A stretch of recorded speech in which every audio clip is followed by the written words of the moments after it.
Jai Hind everyone, and welcome you all to the online class of Shri Ram Public School. And once again we are here with the subject of civics. So हमारा chapter चल रहा था third chapter, why do we need a parliament, हमें parliament की ज़रूरत क्यों है हमारे देश में। तो मैंने बताया था कि पार्लियामेंट आपका हाउस ऑफ लेजिस्लेशन है फॉर द यूनियन गवर्नमेंट, और इसी की वजह से हम जो है वो मतलब हम ये अश्योर कर पाते हैं, ये श्योर कर पाते हैं कि हमारी सरकार सही तरीके से काम कर रही है या नहीं। और वो किस तरह से करते हैं? By asking the questions. हम डिफरेंट क्वेश्चंस पूछकर ये गवर्नमेंट को ये महसूस कराते रहते हैं, सरकार के लोगों को ये महसूस कराते रहते हैं कि उनके ऊपर भी कोई है जो उनसे क्वेश्चन कर सकता है, जो कि उन पर कंट्रोल रखता है। और अगर सरकार उस क्वेश्चंस के सही तरीके से जवाब नहीं दे सकती है तो नो कॉन्फिडेंस मोशन के थ्रू हम गवर्नमेंट को गिरा भी सकते हैं, वापस से एक नई सरकार बनाने की प्रोसेस शुरू कर सकते हैं।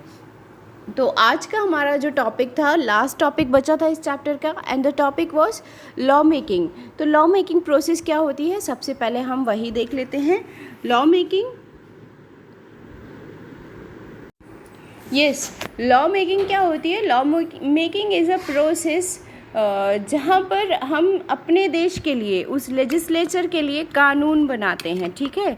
जहाँ पर हम लॉ बनाना शुरू करते हैं उस देश के लिए, उस देश के लोगों के लिए। Law making is a significant function of parliament, और इसको किस तरह से बनाना है वो हम आगे के चैप्टर में डिटेल में डिस्कस करेंगे। अब बात आ जाती है who are the people in parliament, कौन लोग हैं पीपल पार्लियामेंट में।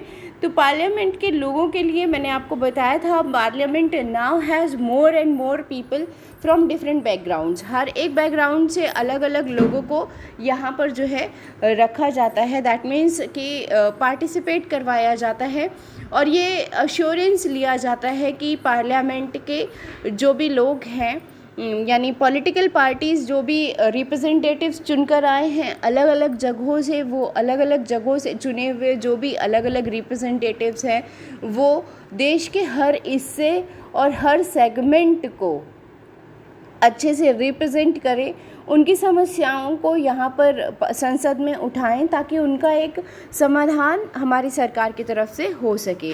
ओके, तो ये थी हमारे आज की जो चैप्टर में था। इसके लिए हमने अलग अलग, यानी हमने का मतलब कॉन्स्टिट्यूशन मेकर्स ने, संविधान बनाने वालों ने अलग अलग चैप्टर के लिए, अलग अलग कॉन्स्टिट्यूएंसी के लिए जो है रिजर्वेशन का प्रोविज़न किया है। यानी कि संविधान में रिजर्वेशन है।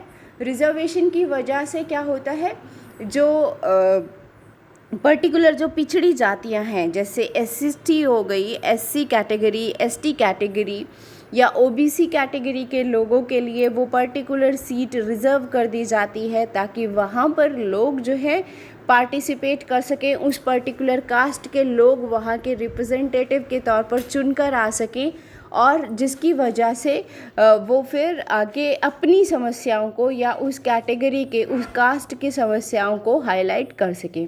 इसके अलावा वुमेंस के लिए भी सीट रिज़र्व की जाती है। अभी सिर्फ ग्राम पंचायत लेवल पर या कह लो लोकल सेल्फ गवर्नमेंट लेवल पर वुमेंस के लिए सीट्स का रिजर्वेशन है। वुमेंस के लिए पार्लियामेंट में सीट्स के रिजर्वेशन के लिए 33% सीट के रिजर्वेशन के लिए प्रोसेस में है, बात चल रही है। And the day when it will be finalize तो फिर 33% वुमेंस का रिप्रेजेंटेशन भी ज़रूरी हो जाएगा सरकार के लिए, ठीक है, मतलब वहाँ के नेताओं के लिए, ठीक है।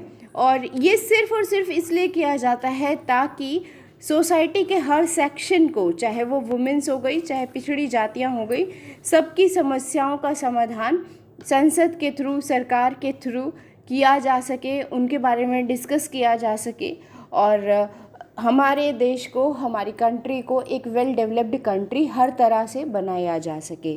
So that is all about your chapter. In next video I will discuss about the question answers of this chapter. That's all, and thank you and have a good day.